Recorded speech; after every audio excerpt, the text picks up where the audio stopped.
been able to pour a little bit into my brain to get this up and running. So none of that is flattery, it's all truth. So bottom line is what you see, Captain Wright is actually steering the ship for us today. He's got the mouse movements in the Blackboard environment. So let me give you a quick 30-second overview of what you're seeing. Probably 2.5, 3 months ago, subsequent to the FM community meeting about how we might do this DL presence, it really occurred to me that the smart way to do this is just to take a skeleton that was already built. Air Command and Staff College has a great system, and of course they take care of 40,000 plus students. Correct me if I'm wrong there, Mr. Dias. That's right. And so it's a huge deal in their metrics are amazing, the quality of educational outcomes. So what Mr. Dias helped me with is basically looking at the superstructure and peeling off the pieces we didn't need and renaming, reshaping, replacing some of these bones so that we have a basic DL presence where you guys can start uploading, dragging course materials in, videos, whatever you want to do. You see how the grading instrument works, how the internal email system works, and how the instructor might interface in that environment. So today what we're doing really is we're just opening the cupboard and we're handing you guys the keys to the house. So that way the FM community can do what I've been doing, but you guys can now start actually using it for seeing how you might build a particular lesson and you want to upload some materials. So really it's, and Scott Dias will be able to tell you, this environment is being hosted on Air Command and Staff College's kind of test space or domain. And they've been very gracious to allow us to use this space. Scott, do you have anything for us in the way of kind of technical overview? Not right now. I'm just going to kind of sit back and listen, and if I can throw in something, I will. Okay. All right. Well, let's go ahead and what we'll do is we'll actually raise the garage door, and we'll look and see what's in there. Does everyone see my screen? Now I'm looking at your screen. So everybody's looking at your email. Okay, so you drive, and I'll follow along. Yep. Yep. Created a domain space for us, named it FM, and so really that's transparent to you guys. But as your developers in TDE get more acquainted with what Mr. Dias does over the next couple of months or so, realize he's one deep, and he is paddling fast to keep Air Command and Staff College 40+ thousand students doing their thing. So it'll be really important that the TDE folks have pen and paper whenever they talk with him. And of course, they can pick up the phone and talk to me, and I can take the complimentary stuff. The bottom line is we will definitely need those experts subsequent to our conversation. Captain Wright, you and I will need to talk with the TDE folks to get them on board. Does that sound okay, Mr. Dias? Sure. Okay. Captain Wright is diving in. Now, the cool part about this is that you'll see that it's, and this is really for you guys, purposes, you'll see it's already branded, and some of this, from the student's perspective as well as you guys, if it looks right, you perceive this as professional because it is, in fact, a working site. So that was, courtesy to all of this, Mr. Dias and his folks just helped me create this look. This is all changeable, it's malleable. You guys can load anything there you want to. We won't go into the mechanics on how to do that today, but just know that this was created and is infinitely changeable. Okay. You'll notice in the far right here, the edit mode is on. That's because I'm logged in as an administrator, Bfmoc administrator. Now, if I had a course and I put a lot of hours in it and I want to make sure I didn't screw something up, I could turn edit mode off. So that way, I can go click around and stuff, but there's no risk of me. You'll notice, like say I'm hovering over here, even though the link will come up, there's not an active chevron next to it, and I'll show you what a chevron is. But that tells me that this is not in dynamic mode. Right now it's in static mode. So pretty much it's Major Howard proof until I go up to put it in edit mode. So when you as an instructor want to upload a video or change a question, or maybe you want to enroll a student, and Mr. Dias, you have to have it in edit mode to enroll a student? Actually, I don't believe you do to do that. There, you do get the control panel view as an instructor or as a teaching assistant. Inside of a course, if you have one of those roles, you get that control panel. I believe that'll still work whether you're in edit mode or not. Okay. All right. I'm curious, this is Captain Wright. Are there different edit mode permissions? For example, TDE, I'm sure, is going to want to have a little bit more control of the site and the content so that it can match up with the ISIS system that they have for the course content. Roles, and they're customizable. And in fact, let's since it's a Socratic moment here, let's just go ahead and create a user separately. You're welcome to, but you can watch what I'm doing on the screen. We could both be logged into the environment using the same user ID and passwords.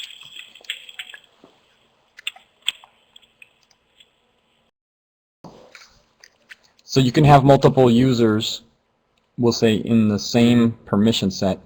And it's, Right in this administrative level, that you can have two administrators using the same user ID and password. Scott and I have been using it just because it facilitates faster edits. user rights are important, but it's probably not the most important thing. If you want to move on to content or something else, that's fine. We can always come back to it. And Scott, we'll come back to that. Okay. But the whole purpose for creating a BFMOC administrator was just you'd recognize the name and you'd recognize that any one of you guys can use it. And I'll change the email on that too, so that way if there's ever any changes, the message will come straight to your inbox, Captain Wright, so that way you can put anybody's name in there. But once Mr. Dias tweaks that, we'll be able to see it. Oh, you're tweaked. Oh, I'm tweaked? Okay, well, let's do that real quick. System admin, users, shows batch actions. Click back on the System Admin tab again one more time. Not recognizing the change that I made. May take some propagation time. Should be immediate since there's only one app server on this one, but okay. That's all right. We'll solve that one offline. Okay. That's cool. Okay. So from you guys' standpoint, you can, as an administrator, you can add students. You can add instructors. You can change them, and we'll see that here in a little while. But right now, you're looking at that super view where you're able to add course content. You're able to change any of this stuff to include the title of that lesson. You can build a lesson. You can add things to your syllabus and policies. Some curious things about this, and I don't want to go into all of the line level detail because really what I'm doing is just kind of whetting your appetite for what's out there. A lot of these things enable the instructor to manage what the student does. For example, you wouldn't want a student to dive into the lessons until they review the syllabus and policies. Say you've got policies relating to non-attribution and plagiarism, those kinds of things. There's a functionality under the chevron. Actually, correction, let me go ahead and click in here. And when I built this is an instructor view. You'll notice I put a couple of things in. These are just dummy documents. You just click on them. It would just say it's a Word document. It would just say syllabus. But this is where you would put any of your publishable items, and I create a link for it. And your developers would upload, hey, we want the students to see this before they can dive into the course. So,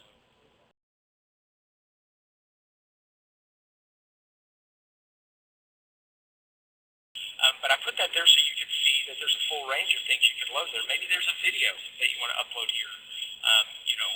Finance at the deployed location, or you can title this anything you want. But here's what I want to call your attention to. And this is just one functionality. If you want to force them to read these items, then you can force them to review it before anything else is done. And in the student view, they would have to click reviewed. And of course, they could lie to you. They could just not read it, but go ahead and click reviewed.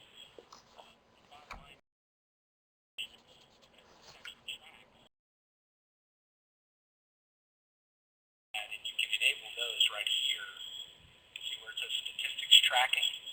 You turn those statistics on, and you're going to see who accessed it, how many times they accessed it, so the student can never deny deny that he or she, was on that page, etc. And so now you can say, yeah, you're here, and you were here twice, whatever. And in fact, we show that you clicked, reviewed, and so those statistics are there. So bottom line is just a little bit of student management that's built into this, which is good.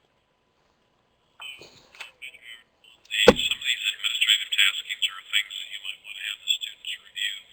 Does the system have a kind of reporting capability where you don't have to go to each student individually, or just said you can say, hey, how many in our class did this, and it'll show you a report, and you have to do that individually? There's a performance dashboard inside each course that will give you everyone that's enrolled in the course, and you can see things like that mark review button. You can see how many people have actually clicked it, not, and there's many course reports in there as well. And a summary report?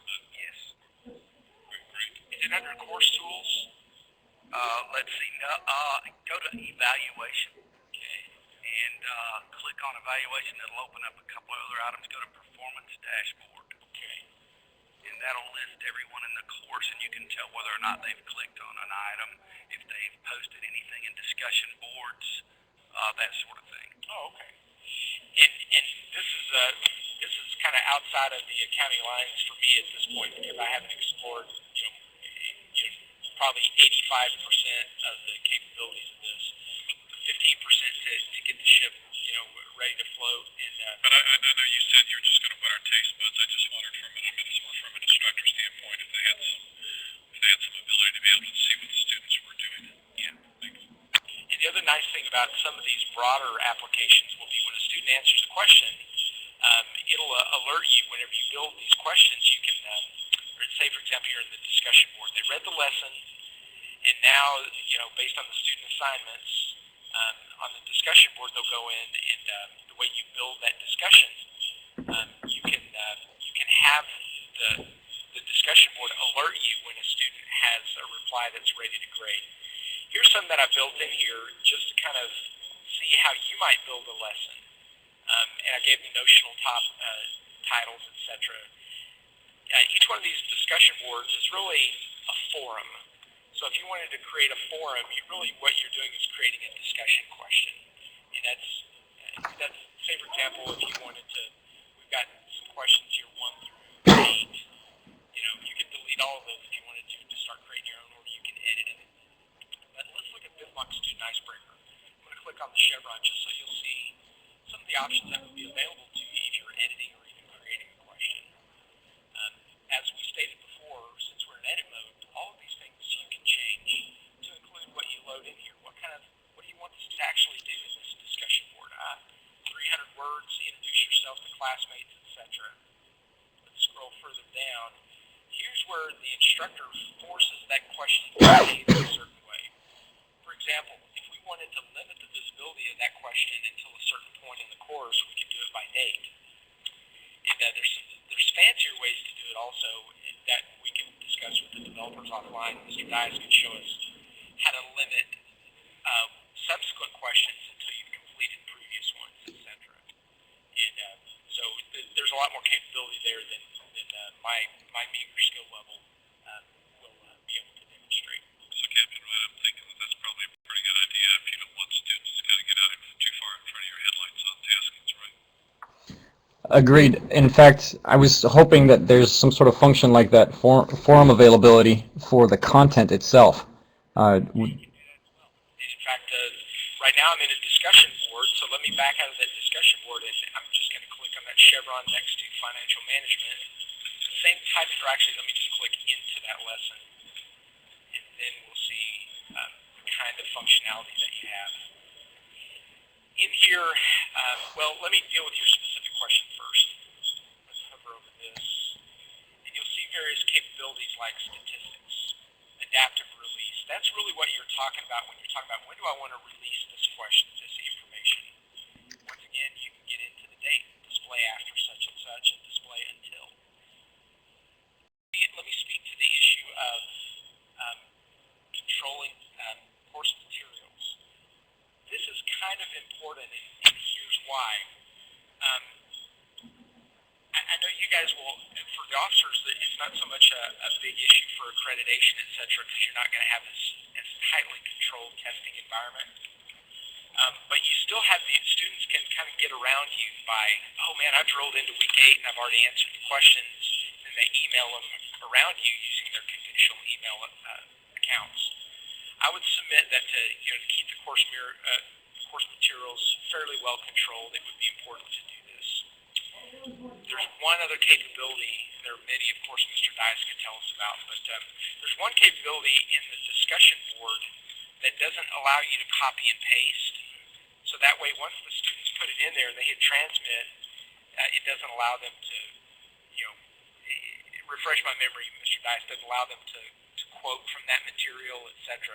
So you can see it on the screen, but you can't harvest. Is that right? Well, now you can cut and paste. There is a setting that will keep the student from being able to edit their post, that sort of thing. Once it's been put out there, it's uneditable. They can cut and paste, although some machines on the .mil will have problems with that, but it is a capability. Cut and paste is usually always there. Okay. And then the other thing that we have to circumvent that is you have the plagiarism tool, and that's called Safe Assign. And so the instructor, whenever they build that lesson module, or even the discussion board, one of the tools that's available to you is Safe Assign. And that will help you know, it gives you a percentage score of how much of that material is plagiarized. And I'll give you an example. Whenever I completed my online master's degree, it'll go through your assignment and it'll compare that to what it has in its database. And it would always show mine to be 2.5% plagiarized. Well, that's because I had a bibliography at the end and it matches titles out from the web and authors, etc. And so it'll show you where it is in the document that it was plagiarized. Oh, it's in the bibliography. Of course that's going to match. I don't think this is going to be much of an issue with FMSOC, though. We don't really. You guys aren't doing papers with FMSOC, are you? Yeah, right. Not yet, at least. Hopefully, if we replace the examinations with some sort of other evaluation, then they could possibly be doing projects or papers or something. But we're, so that kind of gives you an example of the way that you can limit visibility of the material based on date, or you can. There's far more sophisticated ways of limiting it until you've completed previous lesson modules, etc. So, kind of piques your interest. It also limits who's going to be able to see that material based on membership. So I know none of this is really going to. You won't have the facility, although you're probably a lot sharper at this than I am. But just seeing it, you'll have the user ID and password. You can rummage through here all you want. It's a very forgiving environment, and you'll discover something gets tweaked. You'll figure out how to tweak it back. But we're here to help. Okay. So the reason why we got into this was Captain Wright asked the question: can we limit when they see the lessons? And the answer is yes. So we were in the course overview. We talked about policies, syllabus. You can name this whatever you want. Here's the chevron.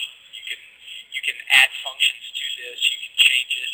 You can call it reference materials. You can call it bibliography. Hey students, these are all the works that you're going to be looking at. You're going to look at AFIs. You're going to look at video clips. Call it what you want. Upload what you want. This is all editable. If for the instructors, you can upload your biography, contact information here, etc. All kinds of stuff that you can put there. I like the announcements function because as a student, this is one way that the instructor could reach out and touch me at any time of the day. And say, for example, you had a policy that said students will log into the system twice a day. Your statistics will show when they logged in. And you can have an announcement that pings the student right up here in the corner. If I were to send an email to the student, you would see that there's a notification here and it would be in red. And so, oh wow, I've got an email, I click on that and it says, hey, I just graded your paper, or I just graded your discussion board posting. So I like the announcements because it's a very quick way to get it into the student's eyesight in their sight picture if you've got something for them. Here's the internal message board. And when we create students, I uploaded a couple of students just so that you'd see that we can send and receive email messages within Blackboard. And so if I were to create a message, I'll send it to Bfmoc students. Right now,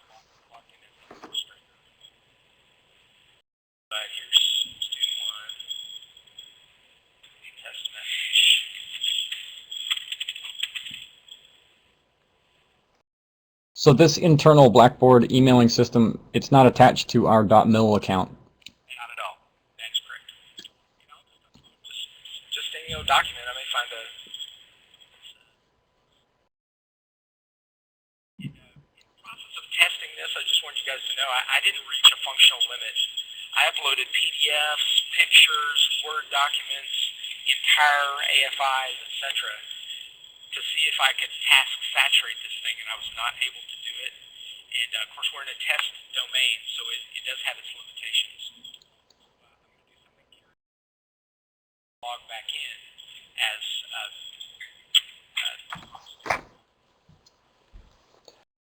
I was going to ask though, the email recipient, it's going to go to whatever profile email they have, right? So your login account is going to have some sort of email tied to it, or is it going straight to their Blackboard account? Blackboard account, and they get a notification that they have an email in their notification email. Is that correct, Mr. Dias? Yeah, it's actually internal to that course. It won't even cross outside of that course. So the only way to get those messages is to have a login that is enrolled in that course. And that's the only place they get it. They don't get it through their regular email. You can email through Blackboard, but that particular tool is not officially email because it doesn't go outside of Blackboard. Oh, okay. You're sorry about that. Okay, I gave them the same user ID. Well, stink. I'll figure that out later. But trust me when I say that the student was able to see. Okay.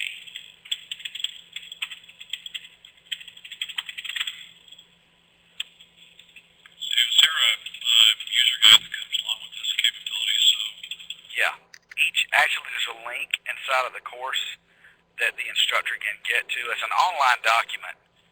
They used to put out PDFs, but they've stopped doing the PDF. So it's just an online document. Is that in here with the... Yeah, go down on the left menu down there. Go down to Help, and it's got the instructor manual down there. There you go. Blackboard Help for Instructors. what about Blackboard Help for Students? A student would see that as well. And one thing they do for Air Command and Staff College that would be helpful in this environment as well, when we go to the login screen, remember when we saw the FM and then Bfmoc, which is how we entered the course. The Air Command and Staff College Online Master's Program actually has a cover page there where you have to go through mandatory Blackboard training. And you actually have to pass that training before you enter into the course. Is that web-based or is that how's that done? It's all on Blackboard. It's all on Blackboard. So Yeah, the restrictions on enrollment are actually done in we're automated, so it goes to the system. Blackboard.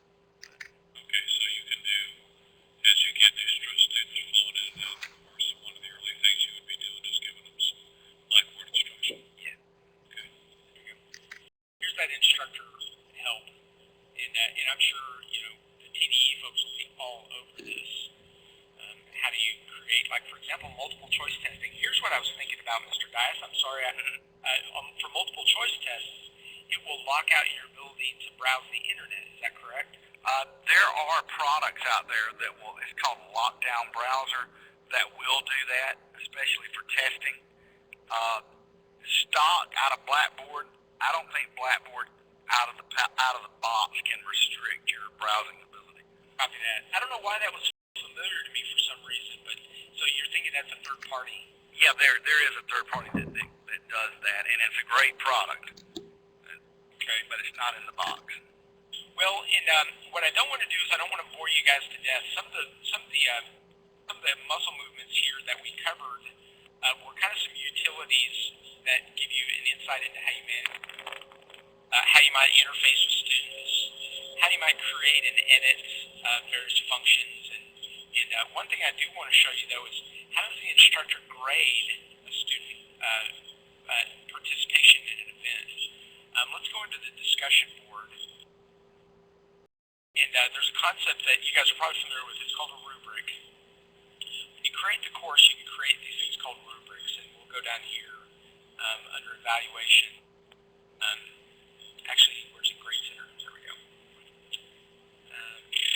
I thought I had it. Where do they hide rubrics? It's under course tools. Course tools. Okay. Course reports, performance. Where's that in the course reports? No, go up. You're under evaluation. Click on course tools now, then come down and find rubrics. There you go. I created 3 rubrics for you guys because there would be, or 2, discussion questions and an exercise grading tool. I'm going to go in just so you can see what they look like.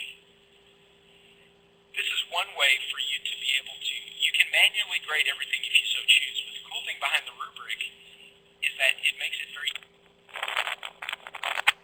how you're evaluating student participation. You'll notice I changed the wording here to sort of match your course. You can create, you can edit or delete any of these criteria. For example, if you had 10 different criteria, maybe you only have 2 or 3, whatever you had.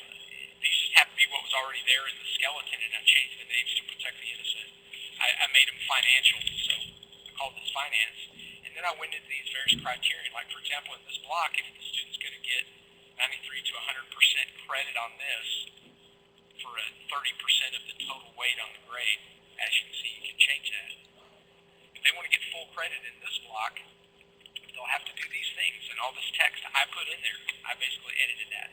Let me just read this one, because I won't read them all, but you'll kind of get a sense of how this slants towards you guys. Answered all aspects of the assignment, demonstrated critical thinking, through comprehensive analysis and integrated multiple relevant perspectives into a clear action plan.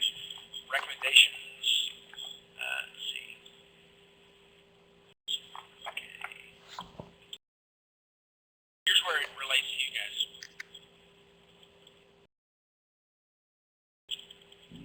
Recommendations fully justified legally and supported with consistent logic.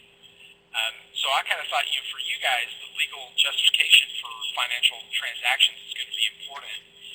If the student is looking at the course material and say that lesson or that posting was about runway closure, and the student is formulating a PowerPoint presentation, and this is the analytical portion, and they're explaining their recommendations, you as the instructor are going to say, hey, I'm going to give you 100% credit because you were fully legally justified and consistently logical with everything you told the wing commander in this particular exercise.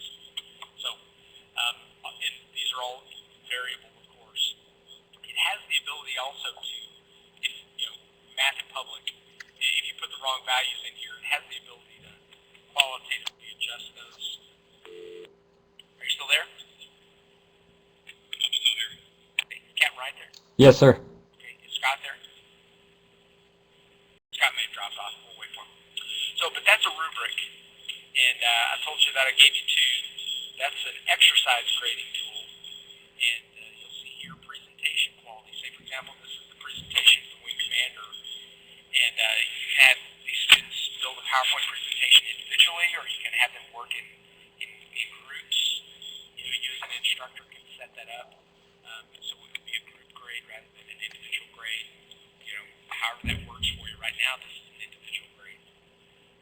So sky's the limit, really, but I only created 2 rubrics for you just to see, so you can see what we have available.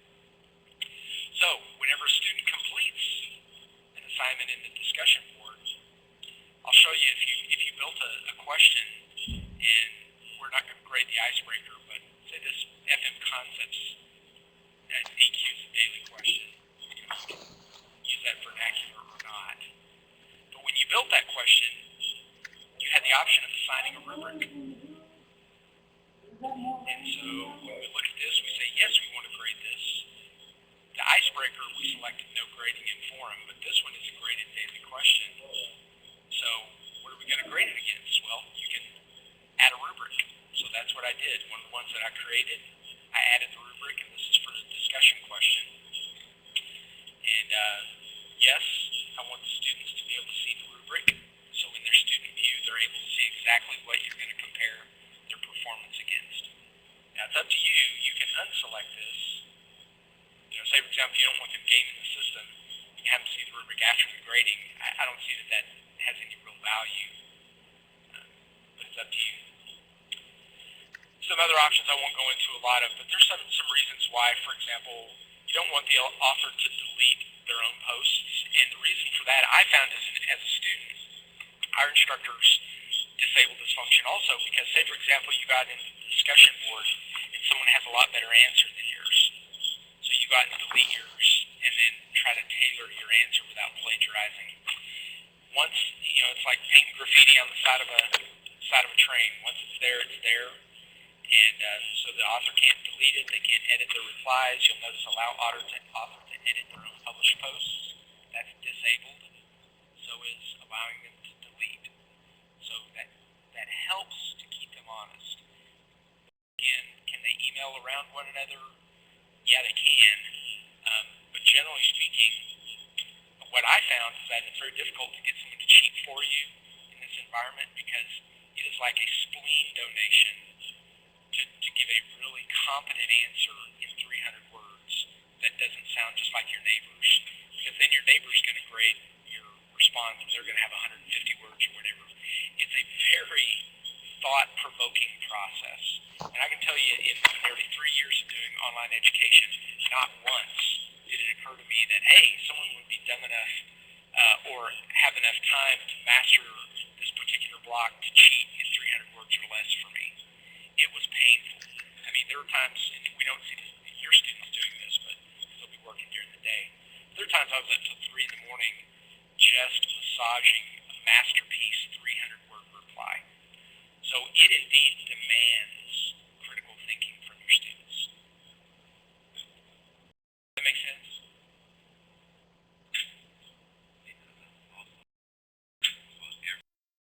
Helpful, and I don't know if Captain Wright, if you're thinking about this or maybe another vector on this, but I'll just throw it out there and we can at least beat it up, is I know you just got finished sending out a 4,000-pound document that we accessed over that Army site. There's a lot of lessons in there. It seems at some point in time it would be useful maybe to take 1 or 2 or 3 of those lessons and start playing with how that lesson might be delivered virtually, using Blackboard, using Blackboard as your framework, but whether or not it's done through DCO or charts or video or any number of other capabilities that you might be able to link and integrate here inside of the Blackboard. What are you thinking about that? I mean, at some point in time, we got to start testing and figuring that stuff out by just kind of going in and doing it. Like you said, lessons, and this is straight out of the Bfmoc information. Some of them are videos, some of them are group type projects, some of them would require some sort of upload to a discussion board. I mean, it's a variety of stuff, but I pretty much categorize everything we do in the course with one of these 7 types of projects or lectures. Everything in the course we do falls within one of these categories, is what I'm saying. From this was sort of some proposals of what's the best way to deliver these types of lessons. So lectures, for example, would DCO be the most appropriate for these lectures, or the case study, for example, it's got a video embedded in there, and then some discussion questions. I'm assuming.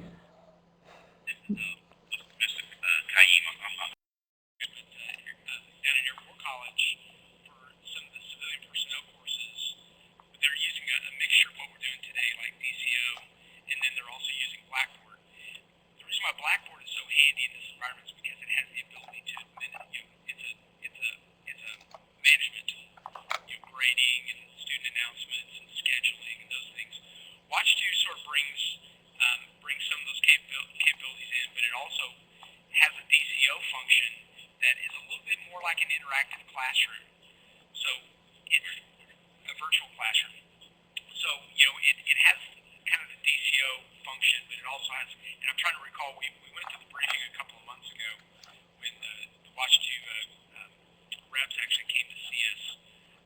The bottom line is that's a capability that apparently the section 8 that's looking at that as well. We're looking at it for our training, but we have invited the other areas like AFPC to come and watch it.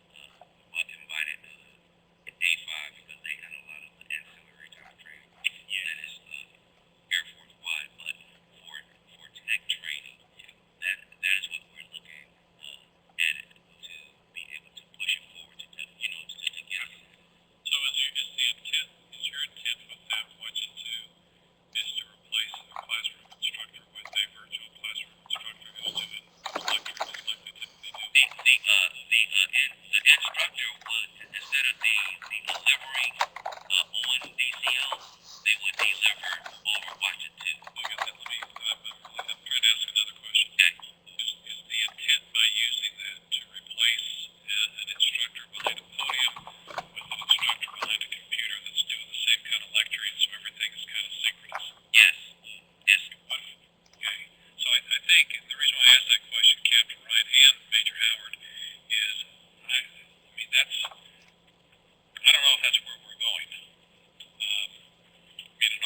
required. I mean, if you're thinking about having a TDY in place, kind of a group that has a couple of days to do a couple of lessons and they all get back together and they have to get on the board 2 hours a day versus the watch it two, which appears to me like everybody has to be in a classroom virtually the same time as they would have been if they were there in residence. Is that what we're really talking about? It may vary from course to course. I think the folks down the hall are looking at this in terms of, in a macro sense, how this might be used across various AFSCs. Your AFSC is going to be different, and it's really going to be your course managers. You're going to look at that and say, hey, we want all asynchronous. In which case, what we're doing right now with the Blackboard, let's face it, there's significant amounts of education occurring worldwide that is almost totally asynchronous. I know, I get that. Right. We don't want to make it a one-size-fits-all. It's just another tool in the tool. Right, exactly. But it's going to depend on the developers and along with the SMEs to determine how the course will be designed. What the balance of the delivery tools are going to be. Right. Copy that. Thanks. And one thing that Cube has been working on last week, and I just have to defer to these guys because they are slaying the dragon of manpower. It's not that manpower is the enemy, it's just that manpower has been honest in saying, we don't know how to assess this.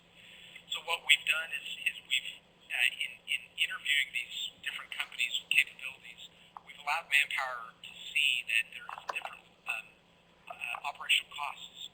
There's different burdens associated with asynchronous versus synchronous. And bottom line is we don't want you guys in any way, shape, or form to be afraid of embracing a solution that ultimately kills you. Okay.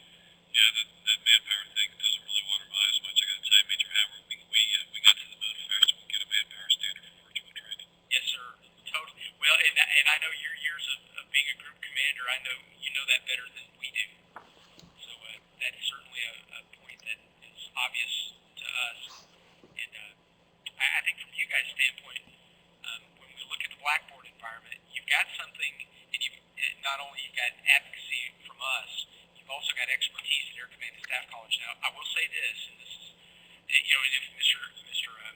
Dias were on the phone, he's a very generous guy, but he is busy, and I think this window of opportunity is perishable.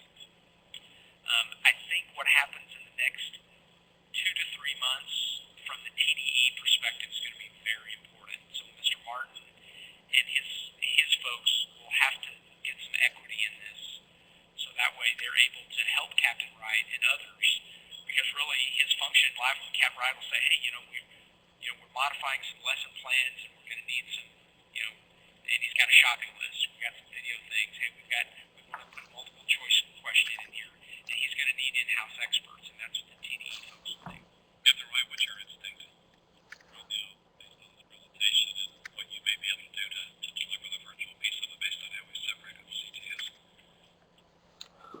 My perspective is just like eating an elephant. I'm going to take it one bite at a time. So taking these 7 categories of lesson types, I'm thinking the best thing is probably work with this Tiger team that we have and just periodically set up a meeting like this and talk with the individuals that are involved, so our stakeholders, be it TDE, the instructors, the folks up at AU. Mr. Hagan, I would like to get in on the conversation. But I'd like to take each one of these 7 types of lessons that we give and have a specific conversation on each one and say, okay, if we're going forward with Blackboard as the product, instead of some other learning management system, be it whatever the other name was, that Weather is going to be utilizing, the point is I want to see, okay, how are we going to use this product, Blackboard, to deliver these types of lessons most effectively? I don't think it's going to be beneficial going back to debating which learning management system is going to be more beneficial, because for our career field at least, we've pretty much established the fact that they're not going to be investing in another learning management system. They're not going to be looking for some sort of other Blackboard type service. So I think we're going to stick with one and then try to make these lessons fit inside that framework. But exactly. The nice part about it is that the skills you learn here, if the Air Force ever does go to a macro solution, just so you guys will be aware, that there already is significant investment in area university. So you'll always have someone who speaks the language, who can provide you technical expertise. I'm not saying that the tech training community isn't eventually going to have an omnibus solution, but at least for now, you know that you're not going to be orphaned with a technology that no one else knows how to use. I think Captain Wright's point, and I think very well made, is that it's time to get on, and that if you wait a few years, this technology is going to continue to change, and we just can't keep chasing things. We have to kind of get started and just kind of learn some lessons. And that is one of the reasons why we are making the trip down to Keesler, and so that we can, just stop necessarily planning and start building, start creating. All right, to be making some mistakes in this process. Yes, because this is fairly a new process, as opposed to a lot of the tech insertions that we've been doing. It's new to the Air Force, it's not new. Well, right. Well, Lessons you kind of got lined up, and now you want to put these smart guys on or kind of on a phone or something like that together, kind of start giving you some ideas. Is that something you're going to start to organize, so we can start testing this thing outside, actually on this Blackboard environment? Or how do you envision that, taking it from what we're talking about now, this kind of example, this review we're doing now, to actually starting using it and loading lessons and developing a sequence of how you're going to present a lesson on this capability?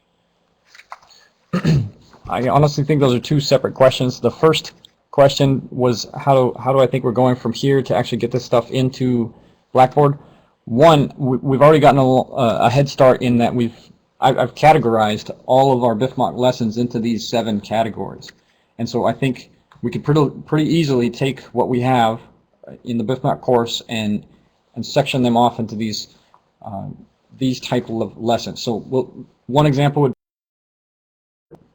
what I think needs to happen first, and this is part of the TDE process here, is what they're going to be looking at is the flow of the course. What we've decided is the CTS course chart. We've decided what is going to be taught.